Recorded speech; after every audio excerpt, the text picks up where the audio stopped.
గత కొన్ని వారాలుగా మనము మత్తయి శుభవార్తలో వ్రాయబడిన విషయాలు ధ్యానం చేసుకుంటూ ఉన్నాము. గత వారంలో 17వ అధ్యాయము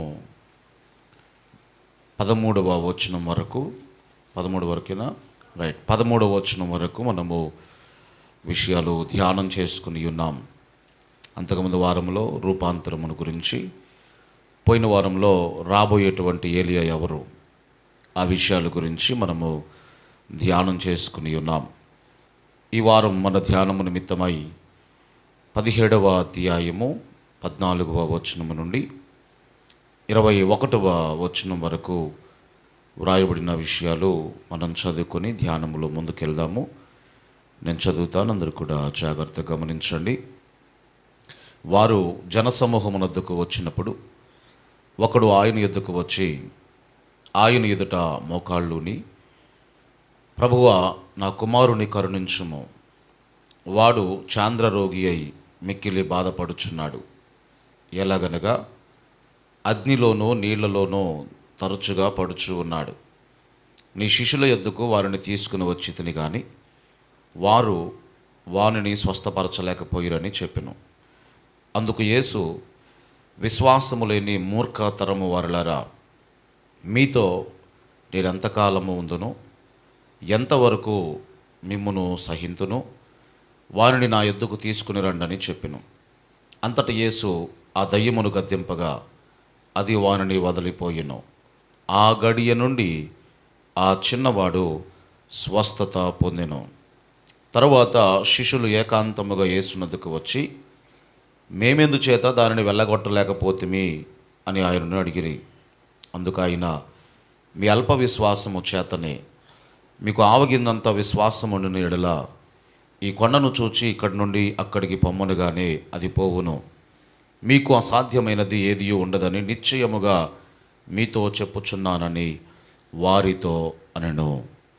క్రీస్తునందు ప్రియులరా, ఈ సమయంలో చదవబడినటువంటి లేఖన భాగంలో ప్రభు అయినటువంటి యేసుక్రీస్తు వారు జనసమూహమునొద్దకు వచ్చినప్పుడు, అంటే శిష్యులతో కలిసి జనసమూహం దగ్గరకు వచ్చినప్పుడు ఒక వ్యక్తి పరిగెత్తుకుంటూ ప్రభు దగ్గరకు వచ్చాడు.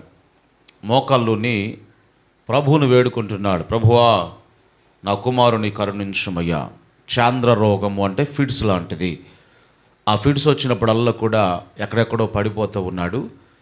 అయితే అంతకుముందు ఒకసారి నీ శిష్యుల దగ్గరకు తీసుకొచ్చాను, కానీ వాళ్ళు ప్రార్థన చేశారు, కానీ ఆ దయ్యం వాళ్ళని వదిలి వెళ్ళిపోలేదు.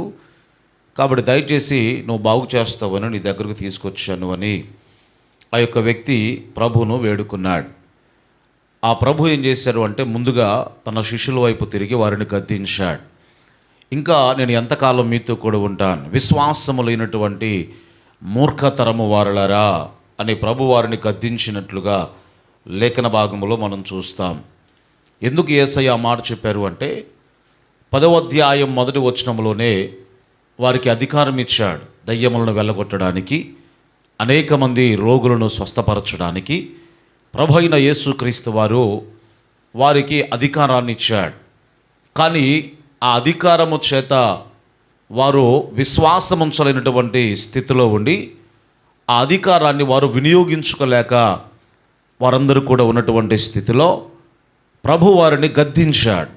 అల్ప విశ్వాసులారా, ఇంకా ఎంతకాలం నేను మీతో కూడా ఉంటాను అంటే దీని అర్థం ఏమిటంటే, నేను చేయాల్సినటువంటి కార్యాలు మీ ద్వారా జరిగించాలి అని నేను అనుకున్నాను. ఆ అధికారాన్ని నేను మీకు ఇచ్చాను. కాబట్టి మరి నేను లేనప్పుడు ఇంకా పరిస్థితి ఏంటి? మీరు అల్ప విశ్వాసాన్ని కలిగి ఉంటే కార్యాలు ఎలా జరుగుతాయి అని చెప్పి ప్రభు శిష్యులను గద్దించినట్లుగా లేఖన భాగంలో మనం చూస్తాం. మన జీవితాల్లో కూడా దేవుడు మనకు చక్కటి వాగ్దానాన్ని ఇచ్చాడు. ఏంటి ఆ వాగ్దానం అంటే, క్రీస్తు ఈ భూమి మీద ఎలా బ్రతికాడో, ఆయన ఏ ఏ కార్యాలు చేశాడో, తనను నమ్మినటువంటి పిల్లల ద్వారా కూడా ఆ కార్యాలు జరిగిస్తాను అని దేవుడు వాగ్దానం చేశాడు. స్తోత్రం చెప్పండి గట్టిగా. బైబిల్లో 1 యోహాను పత్రికలో మీరు చదువుకుంటే 4వ అధ్యాయము 17వ వచనములో రాయబడినటువంటి మాట, యేసుక్రీస్తు వారు ఈ భూమి మీద ఎట్టివాడై ఉన్నాడో మనము కూడా ఈ భూమి మీద అట్టివారమై ఉన్నాము అని ఆ వచనములో వ్రాయబడి ఉన్నది. చూస్తారు ఒకసారి, చివరి లైన్లో ఉంటుంది అన్నమాట. చదవండి. 4వ అధ్యాయం 17వ వచనములో ఆయన అంటే క్రీస్తు ఈ భూమి మీద ఎట్టివాడై ఉన్నాడో మనము కూడా ఈ లోకములో అట్టివారమై ఉన్నాము.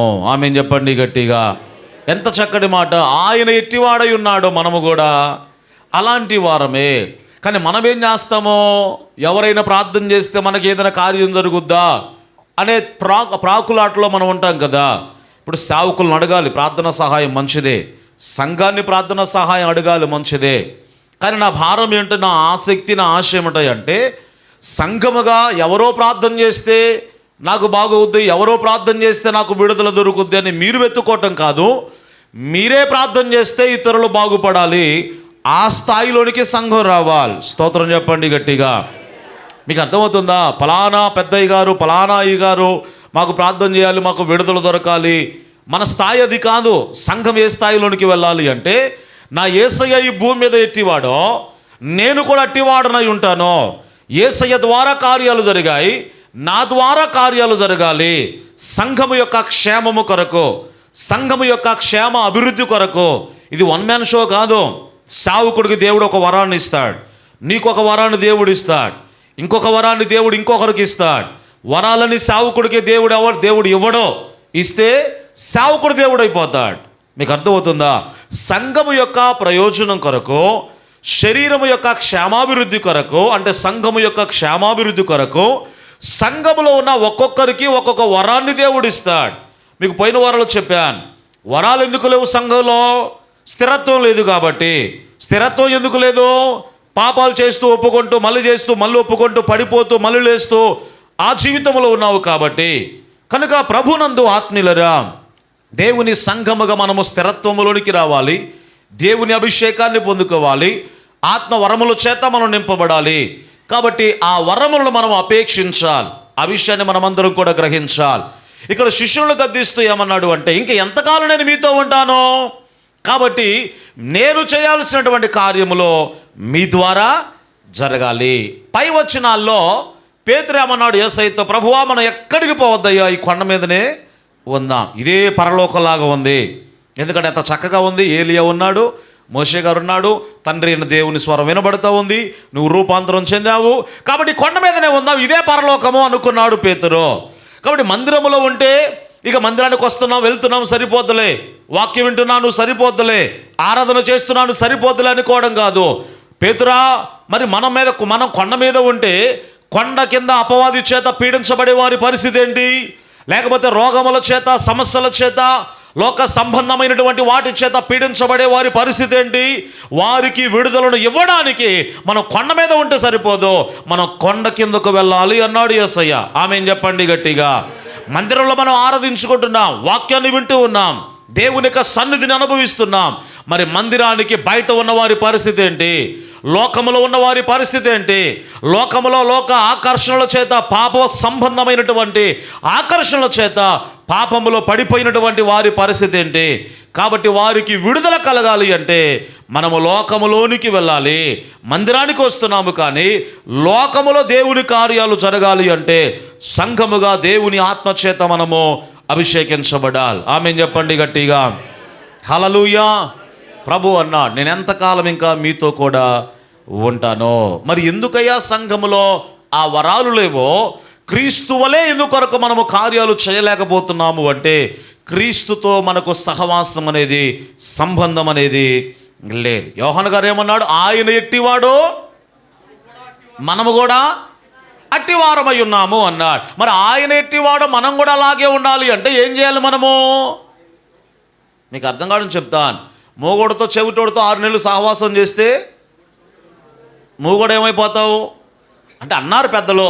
ఎందుకు అలా అవుతారు తర్వాత అర్థమైంది. ఎందుకంటే అంటే మూగోడు చెవిటోడికి ఏం వినపడదో, నువ్వు కూడా ఏం చేయాలి? మాట్లాడటం, ఇక మాట్లాడటం లేదు కాబట్టి బ్యా అని చెప్పేసి సైగ చేయాలి. కాబట్టి ఇక మాట 6 నెలలు నువ్వు మాట్లాడకుండా అదే చేస్తే చివరికి ఏమైపోద్ది? నువ్వు కూడా అలా అయిపోతావట. దుష్టులతో సహవాసం చేస్తే దుష్టులాగా మారిపోతావు. పరిశుద్ధులతో సహవాసం చేస్తే చెప్పాలి గట్టిగా కొంతమంది అనుకుంటారు కదా, నేను పరిశుద్ధుణ్ణి కాబట్టి దుష్టురాలతో సహవాసం చేస్తే నాలాగా ఆమె మారిపోద్ది అనుకుంటావు. నీ మొహం నువ్వే ఆమెలాగా మారిపోతావు. ఎవరిలాగా? బైబిల్ చెప్పిందండి, దుష్ట సాంగత్యము మంచి నడవడికను చెరుపును. బైబిల్లో రాయబడిన మాట. దుష్టునితో సహవాసం చేస్తే మంచివాడు కూడా చెడిపోతాడు అని వ్రాయబడింది. మరి ఇప్పుడు దుష్టునితో సహవాసం చేస్తే నువ్వు కూడా దుష్టులాగా మారిపోతావు. యేసయ్యతో సహవాసం చేస్తే నువ్వు కూడా యేసయ్యలాగా మారిపోతావు. ఆమేన్ చెప్పండి గట్టిగా. సహవాసం చేయాలి. ఎవరితో? ఇప్పుడు ఫ్రెండ్స్ అంటే ఎట్లా ఉంటారు చెప్పండి? మీకు చెప్పాక అంతకుముందు ఒక్కరోజు కనపడకపోతే ఏంది నిన్న రాలేదు, నిన్న కనపడలేదు, లేకపోతే ఏమి రా ఎక్కడికి వెళ్ళావు అని అడగరా? ఫ్రెండ్స్ అండి కనబడకపోతే. మరి యేసయ్యతో ఎంతమంది సహవాసం చేస్తున్నారు? ఆదివారం ఒకరోజు అంతేనా, అది కూడా 2 గంటలు దేవునికి స్తోత్రం. సగం పాటలు అయిపోయిన తర్వాత ఆ తర్వాత మళ్ళీ ఆమె ఏం చెప్పడం ఆలస్యం, రావడమేమో హాయ్ ప్రభువా అని వస్తాం మందిరంలోకి. పోయేటప్పుడు బాయ్ ప్రభువా ఇక్కడే ఉండి మళ్ళీ నాతో పాటు రామాక మళ్ళీ ఆదివారం కలుసుకుందాం. అంతేనా? సహవాసం అంటే అదేనా?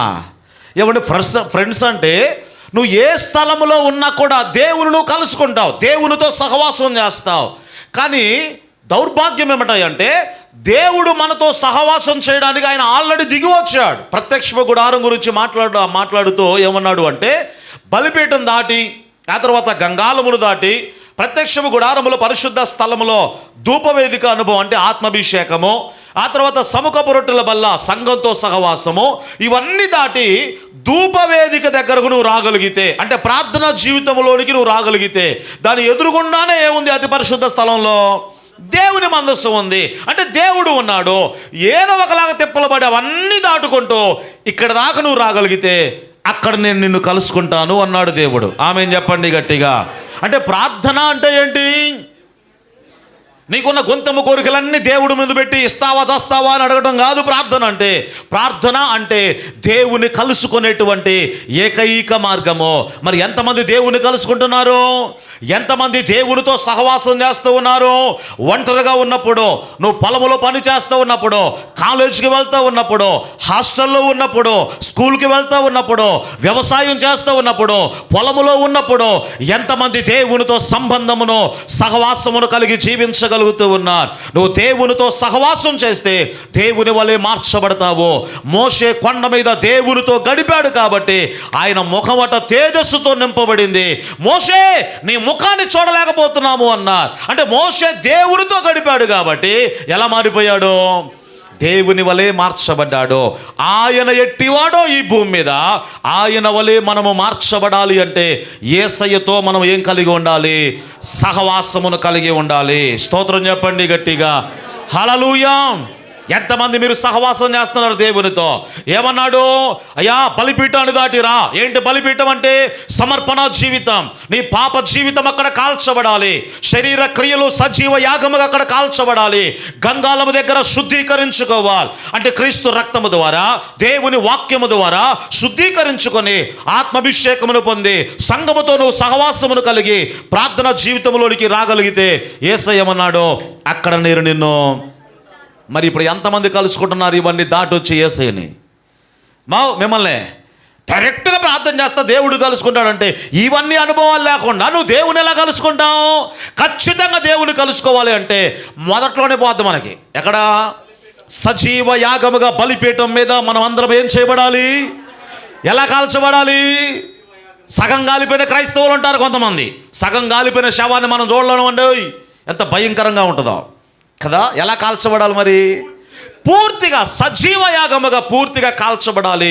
ఆ తర్వాత గంగాలపోన అనుభవం అంటే శుద్ధీకరించుకొని ఆత్మాభిషేకమును పొంది సహవాసపు అనుభవాన్ని కలిగి ప్రార్థన జీవితంలోనికి వస్తే దేవుడు వాగ్దానం చేశాడు అక్కడ నేను ఖచ్చితంగా నిన్ను కలుసుకుంటాను. ఏం జరుగుతాయి ఆయన కలుసుకుంటే?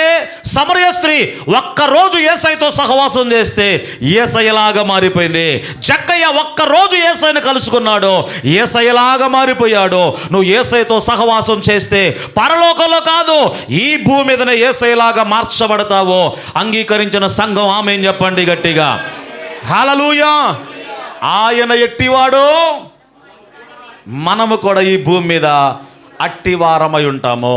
యేసయ్య అన్నాడు, అల్ప విశ్వాసులారా ఇంకెంతకాలం.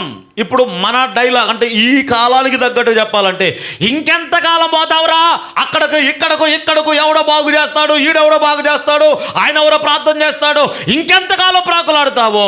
అలా కాదు, ఎవరో ప్రార్థన చేస్తే నువ్వు బాగుపడటం కాదు, నీవు ప్రార్థన చేస్తే ఇంకొకరు బాగుపడాలి. మన కోరిక ఏమిటంటే నేను పొందాలి, నేను ఆశీర్వాదం పొందాలి అని నీ కోరిక. దేవుని కోరిక ఏమిటంటే నువ్వు ఆశీర్వాదం పొందడం కాదురా, నీవే అనేకులకు ఆశీర్వాదకరముగా మార్చబడాలి. స్తోత్రం చెప్పండి గట్టిగా. ఎంత తేడా ఉందండి. ఇప్పుడు కీర్తనలో నీటి కాలువల యోరను నాటబడినదై ఆకువాడక తన కాలమందు ఫలమిచ్చు చెట్టు వలె ఉండును. ఇది సండే స్కూల్. మరి ఇప్పుడు అనుభవం ఏమిటయ్యా అంటే నీటి కాలువల యోరణ కాదు, అసలు నీ కడుపులో నుండే జీవజల నదులు పారును అన్నాడు యేసయ్య. స్తోత్రం చెప్పండి గట్టిగా. నది పక్కన ఉండడం కాదురా, ఏమన్నాడు? నువ్వు నది పక్కన ఉండడం కాదు, ఎవడో ప్రార్థన చేస్తే నీకు కలగడం కాదు, అసలు నీ కడుపులో నుండే ఏం పారాలట? జీవజల నదులు పారుతూ ఉంటే ఆ నది పక్కన కొన్ని చెట్లు వచ్చి అవి సేద తీరుతాయి, అవి ఫలిస్తాయి. కాబట్టి సండే స్కూల్లాగా ఇంకా నీటి కాలువల యోరను మన పాట పాడతాం కదా, అందులో ఫస్ట్ చరణం ఏముంటాయి అంటే ఏదో దాని స్టార్టింగ్ గుర్తురాట్లా అమ్మా. అది కాదు నేను పాడతా ఎప్పుడు ఆరాధన పాట అది. నిన్ను ధ్యానించుచుండగా, అందులో ఫస్ట్ చరణం ఏంటది? నీటి కాలువల యోరను నాటబడినదై ఆకువాడక తన కాలమందు. రెండో చరణం ఏంటి? నీటి యోరా నుండి ఎక్కడికి? ఎంతసేపు నీటి యోర కాదా, ఎక్కడికి రావాలా? నదిలోనికి రావాలి. నదిలోనికి వస్తే ఏం జరుగుతాయా? దాటలేనంత ఆత్మాభిషేకముతో నింపబడతావు. స్తోత్రం చెప్పండి గట్టిగా. దాటలేనంతగా ఆత్మాభిషేకముతో ఈదులాడ చేయువాడా. ఏత ఎక్కడ కొడతావు? నీటి కాలువలో ఎవరన్నా ఎక్కడా? నదిలో. నీటి కాలువలో ఎవరి నుండి ఎక్కడికి రావాలి? నదిలోనికి. యెహెజ్కేలు గ్రంథంలో మాట రాయబడింది, చీలమండము నుండి మోకాలు వరకు, మోకాలము నుండి పైకి నడుము వరకు, నడుము లోతు నుండి ఇక్కడ వరకు. అంటే నదిలోనికి వెళ్ళే కొలది లోతైనటువంటి అనుభవంలోనికి మనము రావాలి. క్రీస్తు వలె మనము మార్చబడాలి. స్తోత్రం చెప్పండి గట్టిగా. హల్లెలూయా. నువ్వు నది పక్కన ఉండడం కాదు, ఏమన్నాడు యేసయ్య? అసలు నీ కడుపులో నుండే జీవజల నదులు పారును అన్నాడు. కాబట్టి ప్రభునందు ఆత్మీయులరా, లోకములో ఎంతమంది వారు విడుదల కొరకు ఎదురు చూస్తూ ఉన్నారు.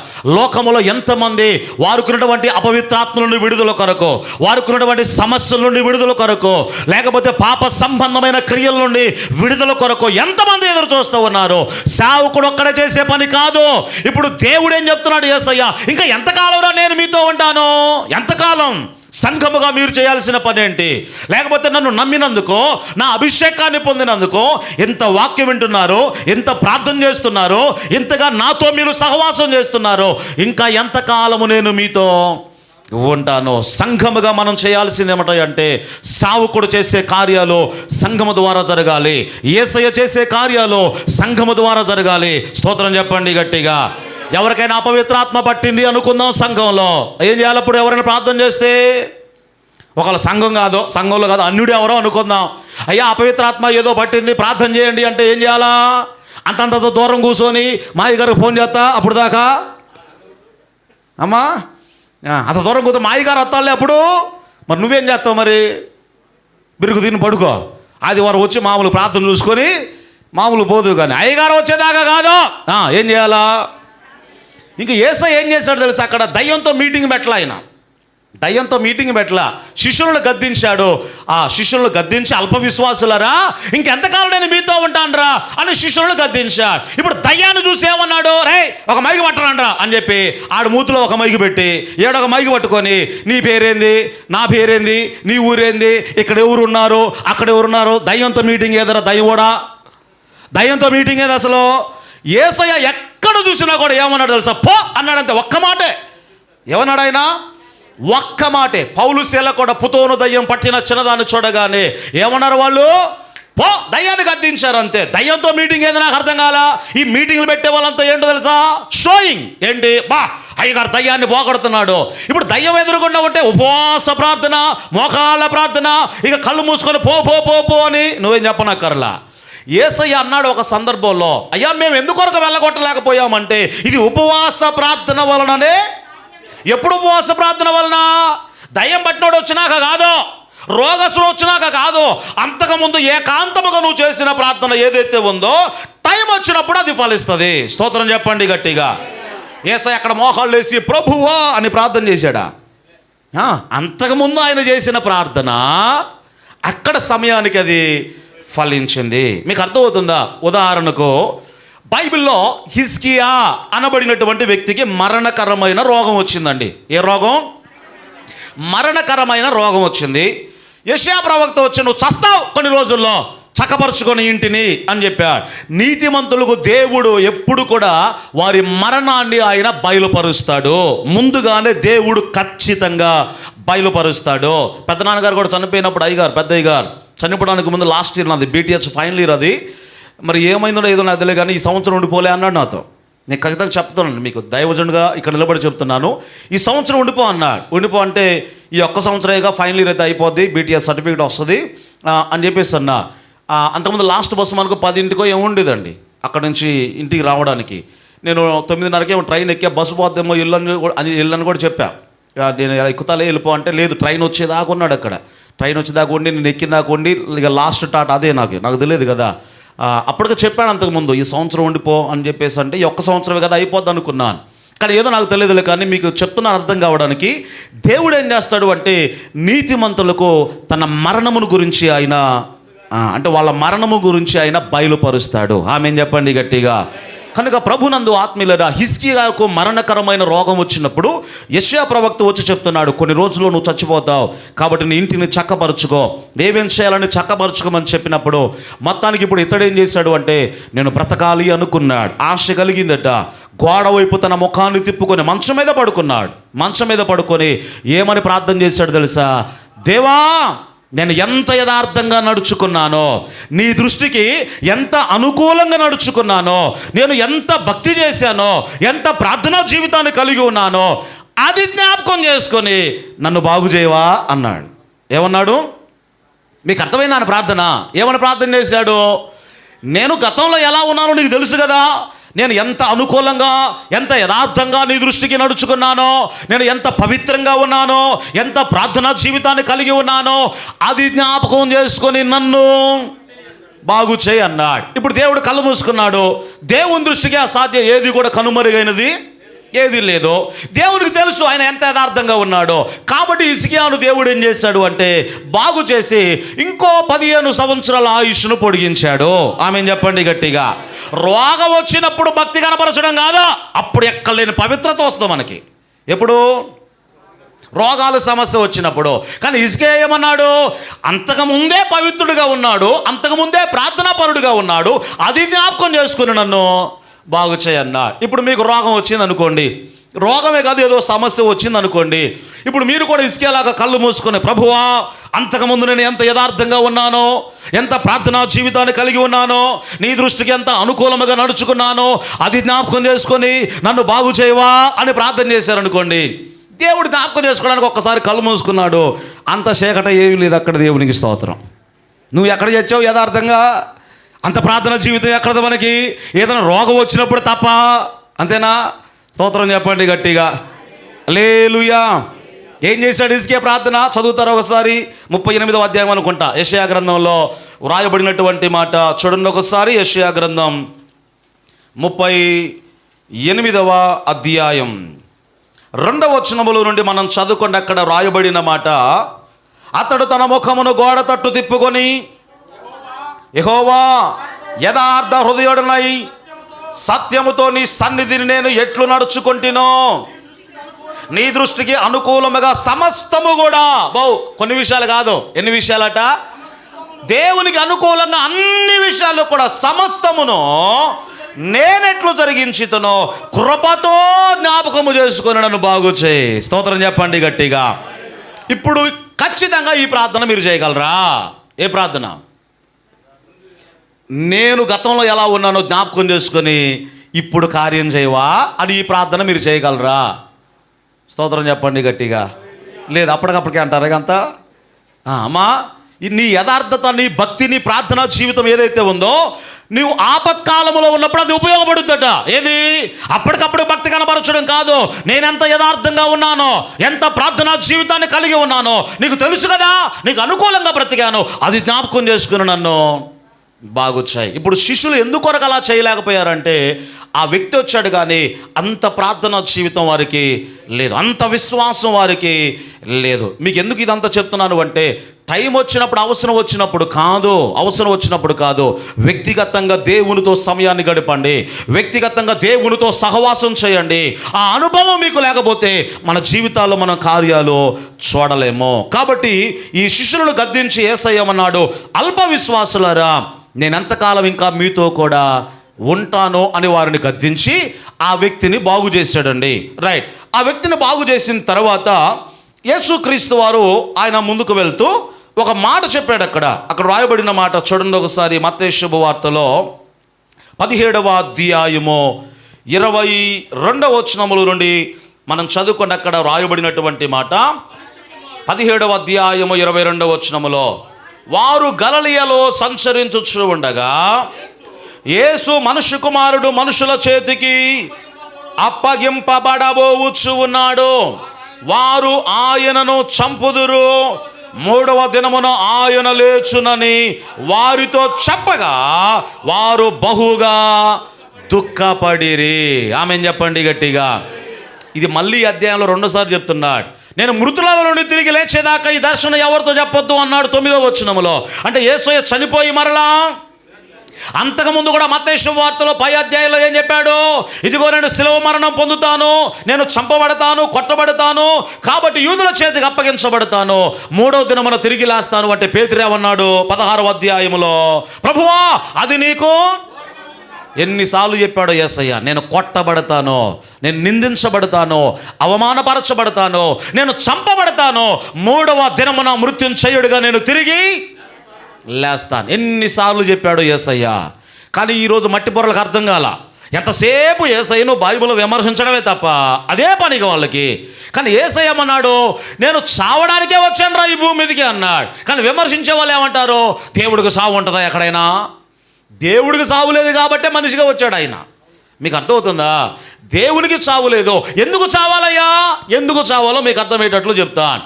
ఇప్పుడు క్రీస్తుకు ముందు చనిపోయిన వారు కానీ, క్రీస్తు తర్వాత చనిపోయిన వారు కానీ ఏమనుకుంటారు అంటే, మరణం తర్వాతే మరణంతోనే జీవితం ఇక ముగింపు, మరణం తర్వాత ఏముంటుందో మనకి తెలియదు, మృతుల పునరుత్థానం జరగదా అది కూడా మనకు తెలియదు. అందుకొరకే పౌలు ఉత్తరాన్ని రాస్తూ కొరింథీ సంఘానికి ఏమన్నాడు అంటే, యేసయ్య గాని తిరిగి లేచి ఉండకపోతే మృతుల పునరుత్థానం అనేది ఇక మనకు కూడా లేదు. ఆయన గాని తిరిగి లేచి ఉండకపోతే అసలు వాక్యమే లేదు. ఆయన గాని తిరిగి లేచి ఉండకపోతే మనకు నిరీక్షణ, విశ్వాసమే లేదు.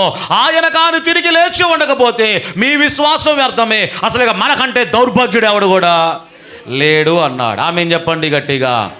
రైట్. ఇప్పుడు యేసుక్రీస్తు వారు ఆయన మరణంలోనికి ఎందుకు వెళ్ళాలి అంటే, ఇక్కడ మీ పిల్లలు హాస్టల్లో ఉన్నవారు ఎంతమంది ఉన్నారు ఇక్కడ? తల్లిదండ్రులు హాస్టల్లో ఉన్న పిల్లలు, రైట్, చేతులు దించండి.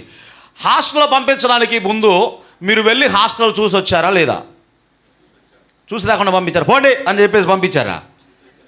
ఎన్నిసార్లు చూసుంటారు?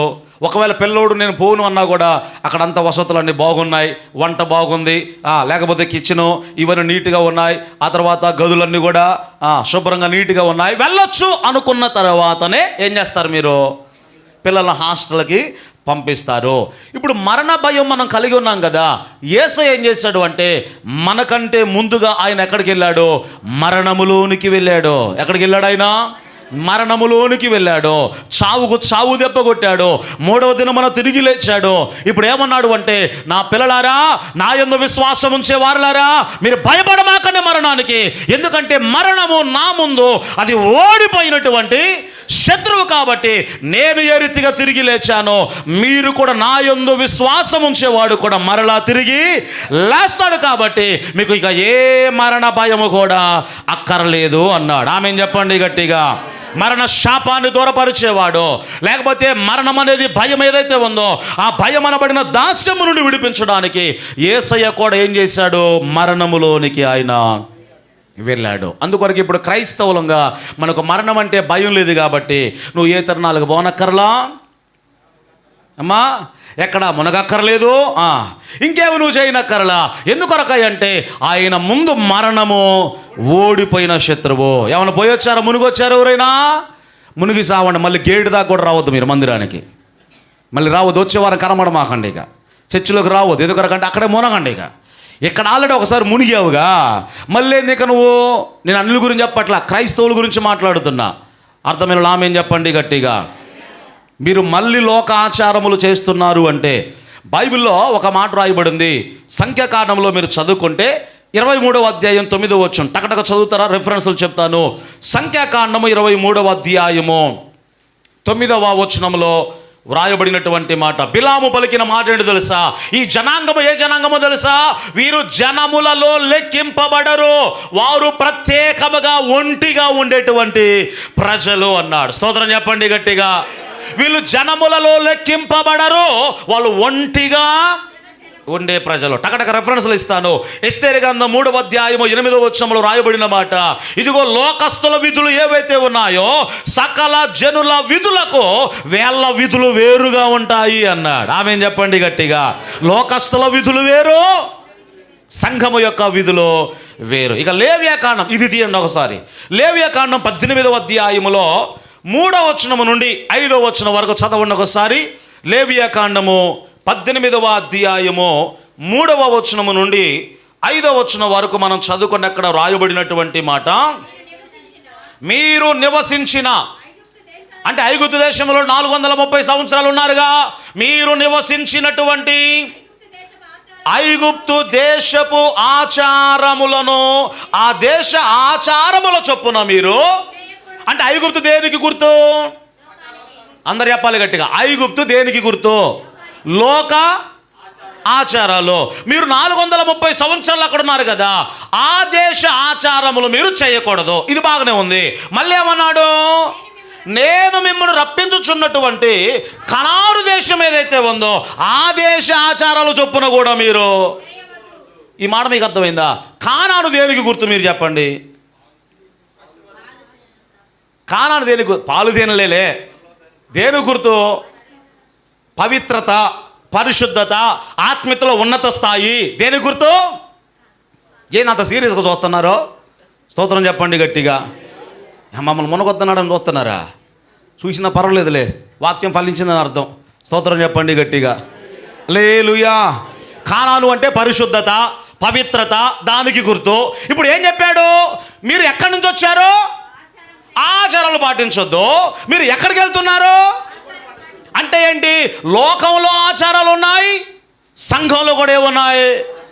మొదలుపెట్టారు మనోళ్ళు కూడా. ఏందో తెలుసా? వాళ్ళు ఎట్లాగో అక్కడికి పోతారు, అక్కడికి వెళ్ళి మునుగుతారు కాబట్టి మనం ఎక్కడికి పోవాలా? కరుణగిరి పోవాలా? ఎక్కడికి చెప్పండి. ఏం చేస్తావు అడిగి పోయి? మళ్ళీ అది కొబ్బరికాయ కొట్టమే తప్పంటే మళ్ళీ ఏం తెలుసు? ఏ రక్తమే చేయమని కొడతారట కొబ్బరికాయ. నీ మొహం కొబ్బరికాయ కొట్టమే ఒక తప్పు, మళ్ళీ దానికి ఏంటంట? ఏ రక్తమే చేయమన్నట, మళ్ళీ కొబ్బరికాయ కొట్టుద్దట. ఏ వాక్యం వింటున్నావు? యేసయ్య ఏం చెప్పాడు? దేవుడు ఏం చెప్పాడంటే ఐగుప్తు ఆచారాలు ఆచరించొద్దు, కానాను ఆచారాలు కూడా. అంటే ఏంటి? సంఘంలో మనోళ్ళు మొదలు పెట్టారు, ఇక్కడికి రావాలా, వాళ్ళు అక్కడికి పోతారు కాబట్టి నువ్వు ఎక్కడికి సావనక్కర్లా, ఇక్కడే సావు. ఎందుకొరకాయ అంటే యేసయ్య మృత్యుంజయుడిగా మరణమును చేయించిన వాడు, చావుకు చావు దెబ్బ కొట్టిన వాడు. మన జీవము క్రీస్తుతో కూడా దాచబడి ఉన్నది. ఆమేన్ చెప్పండి గట్టిగా. మన జీవం క్రీస్తుతో కూడా దాచబడి ఉంటే ఇంకెవడేం చేస్తాడండి? సాతానుడు పరలోకం పోయి యేసయ్య దగ్గరకు పోయి అక్కడున్న మన జీవాన్ని దొంగిలించి నన్ను చంపేస్తాడు గొంతు పిసికి. ఏమమ్మా, మన జీవం ఎక్కడుంది? క్రీస్తులో దాచబడి ఉన్నది. ఇంకెందుకు నీకు భయం? నువ్వు ఏం చేయనక్కర్లా. ఎందుకొరకయ్య అంటే ఇంకో చోట రాయబడింది, నేను నిన్ను ప్రేమించుచున్నాను గనుక నీ శాపములన్నీ కూడా ఆశీర్వాదములుగా మార్చివేయుచున్నాను అన్నాడు. స్తోత్రం చెప్పండి గట్టిగా. శాపాలు కొట్టేస్తానల్లా. ఏమన్నాడు? నేను నిన్ను ప్రేమిస్తున్నాను కాబట్టి నీ శాపములన్నీ కూడా ఆశీర్వాదములుగా నేను మార్చివేయుచున్నాను. ఇదొకటి కనిపెట్టారు మనోళ్ళు, పనికి మనోళ్ళు. ఏంది? వాళ్ళట అడుపోతారు కాబట్టి మీరు అడిపోవాలా? అట్టే పోండి, మళ్ళీ ఇటు రామాకండి. అసలు అటే పోండి, ఇక వారం వారం అటే పోయి అక్కడే ఉండండి, ఇటు రామాకండి. ఎందుకొరకాయ అంటే ఇది క్రీస్తు యొక్క శరీరము, జీవము కలిగిన దేవుని సంఘము. ఎవడిష్టం వచ్చినట్లు వాళ్ళు ప్రవర్తించడానికి వీల్లేదు. జీవము కలిగిన దేవుని సంఘములో జనులు ఎలా ఉండాలో మీకు రాయుచున్నాను అని పౌలు గారు ఉత్తరాన్ని రాయుచు ఉన్నారు. అర్థమైన వాళ్ళు ఆమేన్ చెప్పండి గట్టిగా. హల్లెలూయా. మీరు ఎక్కడి నుంచి వచ్చారో ఆచారములు మీరు ఆచరించవద్దు. ఏ కనానుకు మీరు వెళ్తున్నారో అక్కడ సంఘాచారాలు కూడా మీరు ఆచరించవద్దు. మరి ఏం చేయాలయ్యా, ఎక్కడ చావాలయ్యా అంటారేమో. ఏం చేయాలో కూడా చెప్పాడండి. చదవండి ఒకసారి అక్కడ రాయబడిన మాట. నిర్గమాకాండములోనికి వద్దాం. చూడండి ఒకసారి. నిర్గమాకాండం లేవియాకాండమే. లేవియాకాండములోని 20వ అధ్యాయములో 22వ వచనములో రాయబడిన మాట. 20వ అధ్యాయము 22వ వచనములో ఐగుప్తు ఆచారాలు ఆచరించవద్దు, కానాను ఆచారాలు కూడా మీరు ఆచరించవద్దు. మరి ఏం చేయాలయ్యా? కాబట్టి మీరు నివసించున్నట్లు నేను ఏ దేశమునకు మిమ్మును తీసుకొని పోవచ్చున్నానో ఆ దేశము మిమ్మును కక్కివేయకుండానట్లుగా ఐగుప్తు ఆచారాలు చేయొద్దు, కనాను ఆచారాలు చేయొద్దు. మరేం చేయాలి? నేను ఏదైతే చెప్తానో అదే మీరు చేయాలి అన్నాడు. స్తోత్రం చెప్పండి గట్టిగా. అర్థమైందా ఈ మాట మీకు? అవి చేయొద్దు, మరి ఏం చేయాలా? నేను చెప్తా ఏం చేయాలో, నేను మీకు చెప్తాను. నేను మీతో చెప్పిన ఆ కట్టడలు ఆ విధులు మాత్రమే మీరు అనుసరించాలి అన్నాడు. నేను ఇంత ఖచ్చితంగా గట్టిగా ఎందుకొరకు చెప్తున్నాను అంటే, మీరు ఎక్కడికో వెళ్ళారనుకోండి ఈ భయంతో, మీరు లోకానికి ఏం చెప్తున్నా తెలుసా? మా యేసయ్య సాతాను కంటే చిన్న దేవుడు. ఎందుకంటే మరణ భయం మాకు కూడా ఉంది. మా దేవుడు చాలా చిన్నోడు కాబట్టి మరణ భయం ఆయన కూడా పోగొట్టలేడు. మరణమే గొప్పది కాబట్టి ఆయన ద్వారా జరుగుతలేదని నేను కూడా ఇక్కడికి వచ్చాను అని లోకానికి చెప్తున్నావు. ఇంకేమనాలి నేను ఇక? దేవునికి స్తోత్రం. లోకానికి నువ్వు వెళ్ళడం ద్వారా ఏం చెప్తున్నావు? నా దేవుని వల్ల ఇది కాదు, ఆయన దేవుడలే కానీ ఇది మాత్రం ఆయన వల్ల కాదు, కాబట్టి అందుకోసమే నేను మునగడానికి ఇక్కడ వచ్చాను అని లోకానికి చెప్తూ ఉన్నావు. కానీ ఈ దేవుడు ఎవరో తెలుసా? కొలస్సీ పత్రికలో రాయబడిన మాట, ఈయన సమస్తమునకు ఆధారభూతుడు. సమస్తమునకు ఆధారభూతుడు అంటే దీనికి కూడా, దేనికి? నీకు ఏ మరణ భయం అయితే ఉందో దానికి కూడా ఆయనే ఆధారభూతుడు. స్తోత్రం చెప్పండి గట్టిగా. కరెక్ట్గా భలే వచ్చిందా ఈరోజు మనకి? అమ్మా నాకు కూడా ఈరోజు అసలు గుర్తులే. నేను కృష్ణాపురం పోతా ఉంటే అక్కడ ఏదో ఇది ఉంటుంది కదా, అది దాన్ని ఏమంటారు, సిమెంట్ రోడ్ వేస్తున్నారు.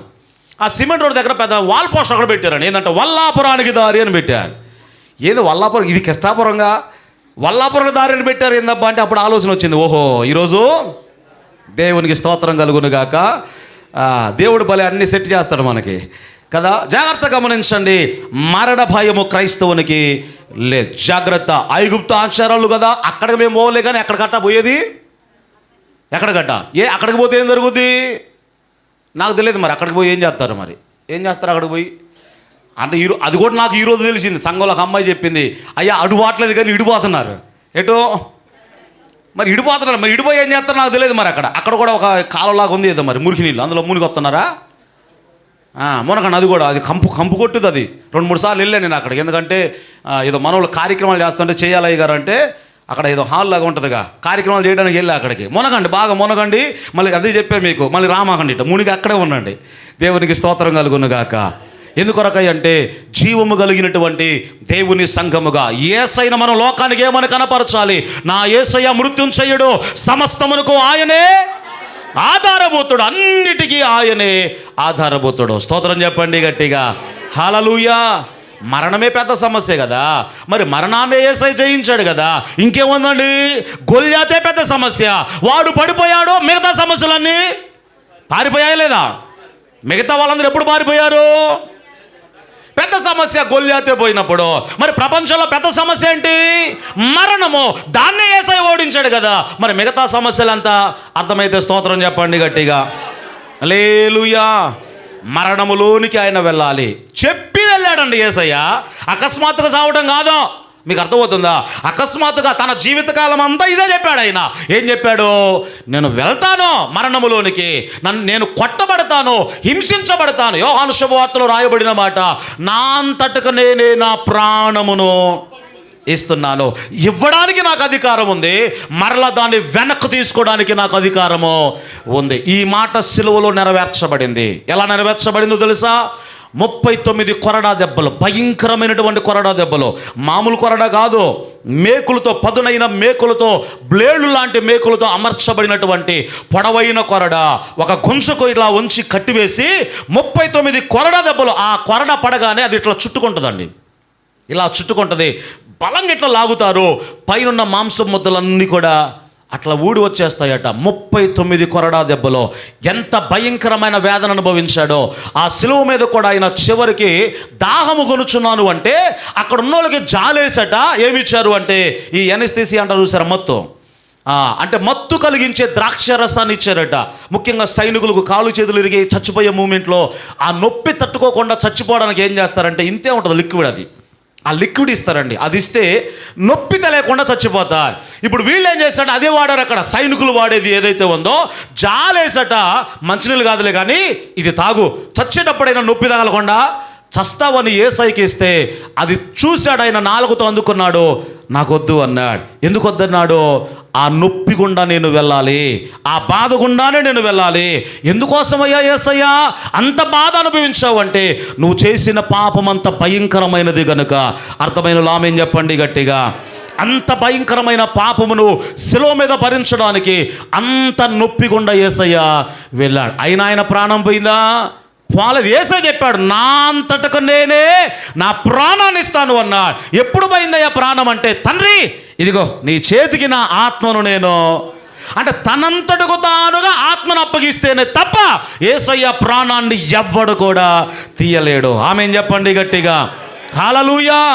మళ్ళీ ఏమన్నాడు? నా ప్రాణాన్ని మరలా నేను వెనక్కు తీసుకోవడానికి నాకు అధికారము ఉన్నది అన్నాడు. మీకు నమ్మకం లేదా? ఆమెను స్తోత్రం చెప్పరాదండి. యేసయ్య మనకు ఉన్నది నమ్మకం, కానీ వాళ్ళకి ఎక్కువ నమ్మకం ఉంది. ఎవరికి? అన్యులకు ఎక్కువ నమ్మకం ఉంది.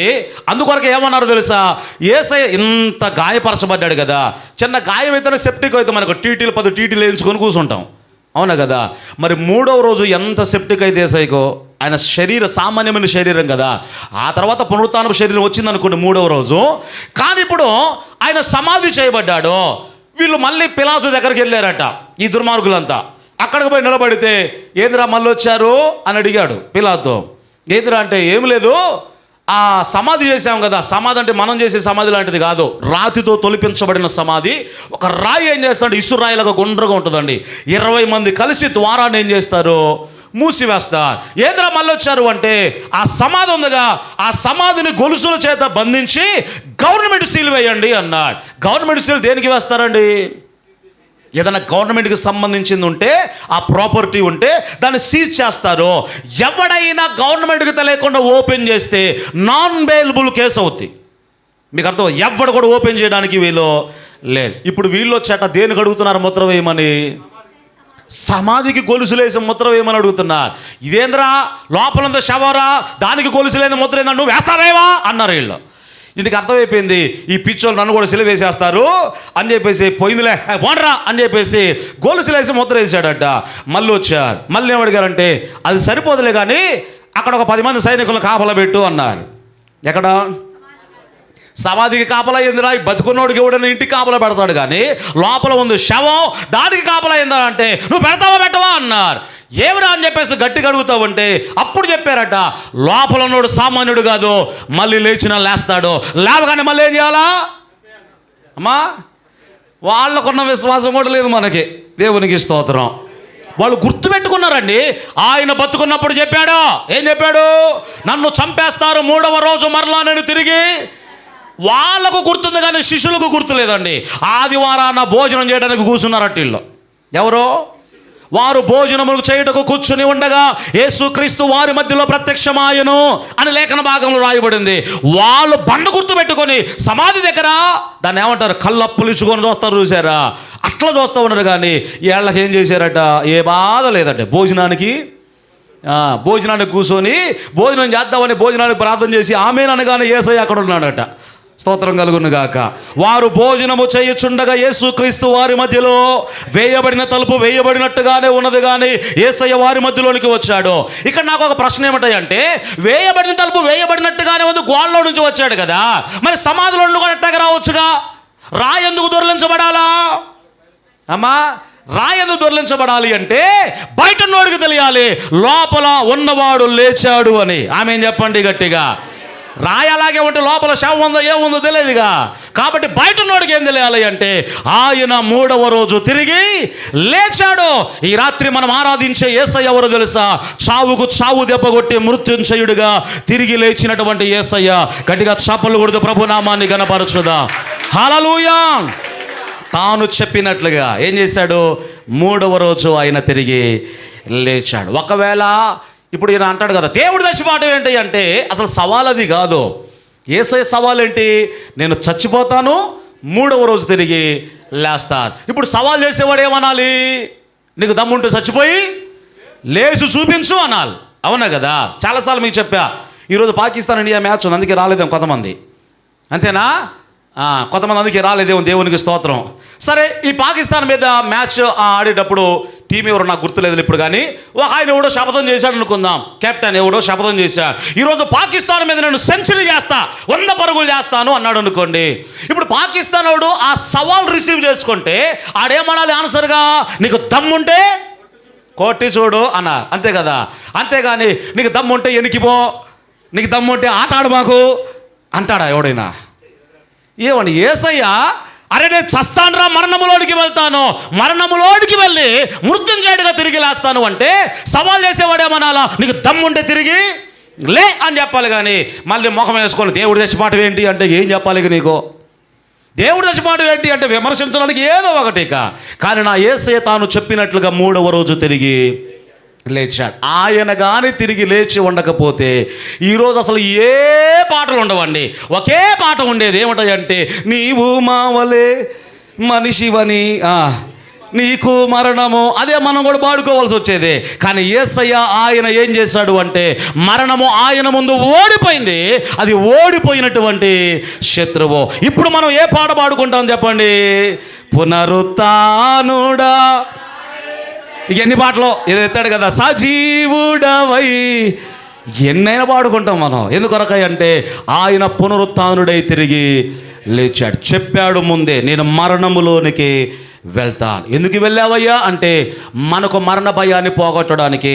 ఎందుకు వెళ్ళావయ్యా మరణములోనికి అంటే నేను మరలా తిరిగి లేస్తే నాలాగా మీరు కూడా తిరిగి లేస్తారని మీకు తెలియాలి. అదే అన్నాడు పౌలు, చనిపోయిన వారిలో తిరిగి లేచిన వారిలో ప్రథమ ఫలము అంటే మొట్టమొదటి కాయ ఎవరు? తిరిగి లేచిన వారిలో మొట్టమొదటి కాయ ఆయన. మిగతా ఫలాలు ఎవరు? మనమే. ఆమె చెప్పండి గట్టిగా. ఆయన వచ్చినప్పుడు ఆయన వారందరూ కూడా తిరిగి లేపబడతారు. నా యేసు ఎవరు అంటే ఆయన సజీవుడు కాబట్టి, మరణాన్ని జయించిన వాడు కాబట్టి నువ్వు మరణ భయాన్ని పోగొట్టుకోవడానికి ఇంకేమీ కూడా చేయనక్కర్లేదు. మన జీవము క్రీస్తుతో కూడా దాచబడి ఉన్నది. ఇక చివరి ఆ పారాగ్రాఫ్లోనికి వద్దాం. మత్తయి శుభవార్త మూసేశారా బైబిల్? 17వ అధ్యాయంలో చివరి పారాగ్రాఫ్లోనికి వస్తే అక్కడ రాయబడిన మాట, కపెర్నహూము అనబడినటువంటి పట్టణానికి వచ్చాడండి. చదవడానికి టైం లేదు కానీ అందరు నా వైపు చూడండి. ఆ పట్టణానికి రాగానే ఈ రోమా సైనికులు ఉంటారుగా, రోమా సైనికులు ఏం చేశారు అంటే పేతురు దగ్గరకు వచ్చి, మీ బోధకుడు పన్ను కట్టడా అని చెప్పేసి అన్నారండి. పన్ను అంటే ఈ పన్ను కాదు అమ్మా, శిస్తు అంటారు కదా, ట్యాక్స్. ఎందుకు కట్టాలి అంటే అప్పుడు రోమియులు ప్రపంచాన్ని పరిపాలన చేస్తూ ఉన్నారు కాబట్టి అందరూ కూడా వాళ్ళకి ఏం చేయాలి? పన్ను కట్టాలి. ఇప్పుడు పేతురు గారు, నీకెందుకు కట్టాలరా పన్ను, నువ్వు నారు పోసావా నీరు పోసావా అంటే కొరడా దెబ్బలు పడతాయి. అర్థమైందా? ఏం చేయాలా? కట్టాల్సిందే అంటే అప్పుడు ఏమన్నాడు? ఇలతో గొడవ ఎదుకులే అని చెప్పేసి మళ్ళీ దీన్ని ఇంకో దానికి మార్చమాకండి. కాంప్రమైజ్ ఎక్కడ కావాలో ఎక్కడ కాకూడదో యేసయ్యకు బాగా. మా అయ్యగారు కాంప్రమైజ్ కామన్నాడని చెప్పేసి అని ఏమాకండి ఇక లోకంలో. ఇక్కడ ఎక్కడ కాంప్రమైజ్ అయ్యాడంటే ఆత్మీయతకు ఆటంకం ఏమి లేదు, తన పరిశుద్ధతకు ఆటంకమేమీ లేదు. మీ బోధకుడు పన్ను కట్టడా అంటే ఎందుకు కట్టడయ్యా? కడతాంలే అన్నాడు పేతురు. ఏమన్నాడు? కడతాంలే అన్నాడు. వాళ్ళు వెళ్ళిపోయారండి. పేతురు వచ్చాక యేసయ్య ఒక ప్రశ్న అడిగాడు. మీరు ఇంటికి వెళ్ళా చదవండిలే, ఇటు చూడండి, నాకెళ్ళి చూడండి. రైట్. పేతురు ఏమడిగాడంటే ఇప్పుడు రాజు ఉంటాడు, రాజు కుమారులు ఉంటారు కదా, రాజకుమారులు ఎక్కడైనా శిస్తు కడతారా? రాజు పొత్తుల్లో సరే లేవట్రా పన్ను కట్టండి రా అంటాడా? కొడుకుల్ని కట్టాల్సింది ఎవరు? అన్యులు కట్టాలి, అంటే ప్రజలు కట్టాలి. ఇప్పుడు రాజకుమారులు హక్కుదారులు కాబట్టి వాళ్ళు శిస్తు కట్టరు.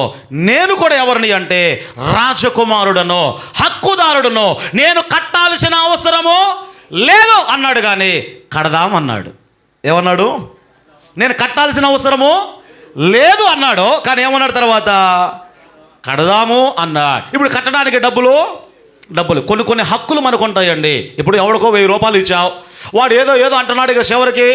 చివరికి క్రీస్తునో ఇంకేదో దూషిస్తూ ఏదేదో అంటున్నాడు. పనే అని చెప్పేసి వదిలేసావు అనుకో, నీకు హక్కు ఉంది గల్లా పెట్టి వసూలు చేయడానికి. కానీ ఏం చేసావు చెప్పండి? అంటే ఆ హక్కును నువ్వు ఎక్కడ వినియోగించుకోలేదు. వాడితో గోలెందుకులే అని చెప్పేసి ఇప్పుడు యేసయ్య కూడా ఏం చేశాడు అంటే నేను కట్టాల్సిన అవసరం లేదు, కానీ ఏమన్నాడు? కడతాను అన్నాడు. మరి డబ్బులు లేవు కదా అంటే నువ్వు వల కాదులే కానీ గాలం పట్టుకొని పో. గాలం పట్టుకొని సముద్రానికి వెళ్ళు. గాలం వేయగానే మొట్టమొదటిగా చేప పడుద్ది కదా, దాని నోట్లో చేయి పెట్టు, ఒక శకం దొరుకుద్ది. నీ కోసం నా కోసం పన్ను కట్టు అన్నాడు. ఆమె చెప్పండి గట్టిగా. యేసయ్య ఎలాంటి వాడు అంటే ఆయన ఒక్కడి కోసం చూసుకునేవాడు కాదు, ఆయన పక్కనున్న వారి గురించి కూడా ఆయన ఆలోచించే దేవుడు. ఆమె చెప్పండి గట్టిగా. నా కోసం పన్ను కట్టు అన్నాడా? ఏమన్నాడు? ఆ చేప నోట్లో చేయి పెట్టి ఒక సెకండ్ తీసుకో, నీ కొరకు నా కొరకు ఆ పన్ను కట్టు అని చెప్పేసి పేతురుతో మాట్లాడుతూ ఉన్నాడు. అంటే యేసయ్య ఈ అధ్యాయాల్లో మీరు చదువుకుంటే 16-17 అధ్యాయాల్లో ఆయన ఒక దేవుడుగా కనబడుతున్నాడు, ఆయన ఒక సంపూర్ణమైన మనిషిగా కనబడుతున్నాడు. అంటే మనం ఎలా బ్రతుకుతామో సాధారణంగా యేసయ్య కూడా ఈ భూమి మీద అలాగే ఆయన సాధారణంగా బ్రతికాడు. దేవునిగా ఆయనను ఆరాధించాలి, ఒక మనిషిగా ఆయనను మనము వెంబడించాలి. దేవుని కృప మనందరికీ తోడై నడిపించును గాక.